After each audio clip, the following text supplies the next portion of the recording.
సూర్యుడు పడమర ఉదయించినా సరే సీఎం జగన్ గానే ప్రమాణ స్వీకారం చేస్తారంటూ కొడాలి నాని ధీమా వ్యక్తం చేశారు. మే నెలాఖరున సీఎంగా జగన్ ప్రమాణ స్వీకారం చేయకుండా ఆపగలిగే మగాడు రాష్ట్రంలో లేడని అన్నారు. చంద్రబాబు, పవన్, వదినమ్మ, చెల్లమ్మ, మోడీ, సోనియా ఎంతమంది కలిసి వచ్చినా సరే అని అన్నారు. సీఎం జగన్ ను అధికారం నుండి దింపగలిగే శక్తి సామర్థ్యాలు ఎవరికీ లేవని అన్నారు.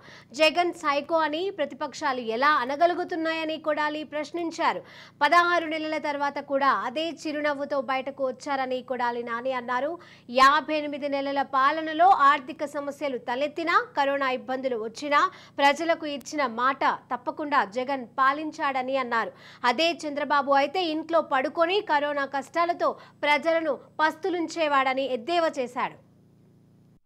ఈ 58 నెలలు ఆర్థిక పరిస్థితులు, కరోనా, డబ్బులు లేవు, ఆదాయం పడిపోయింది.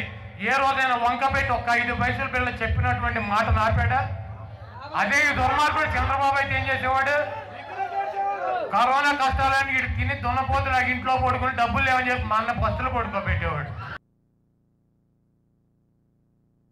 జగన్మోహన్ రెడ్డి గారు నమ్ముకుంది ఆ పైన ఉన్నటువంటి దేవుణ్ణి, ఇక్కడ ఉన్నటువంటి ప్రజల్ని.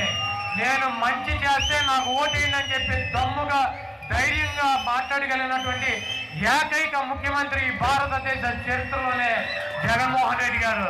ఇటువంటి పవన్ కళ్యాణ్, చంద్రబాబు ఉత్తపుత్రుడు, దత్తపుత్రుడు, బీజేపీ వదినమ్మ, చెల్లెమ్మ, మోడీ, సోనియా గాంధీ ఎంతమంది వచ్చినా కూడా జగన్మోహన్ రెడ్డి గారి ఎంట్రు కూడా పీకలేరు.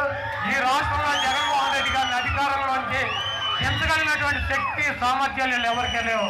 మనందరం కూడా అండగా ఉందాం, జగన్మోహన్ రెడ్డి గారితో నడుద్దాం, జగన్మోహన్ రెడ్డి గారి వెంబట ఉందాం. జగన్ అన్నకి తోడుగా నీడగా ఈ 58 నెలలు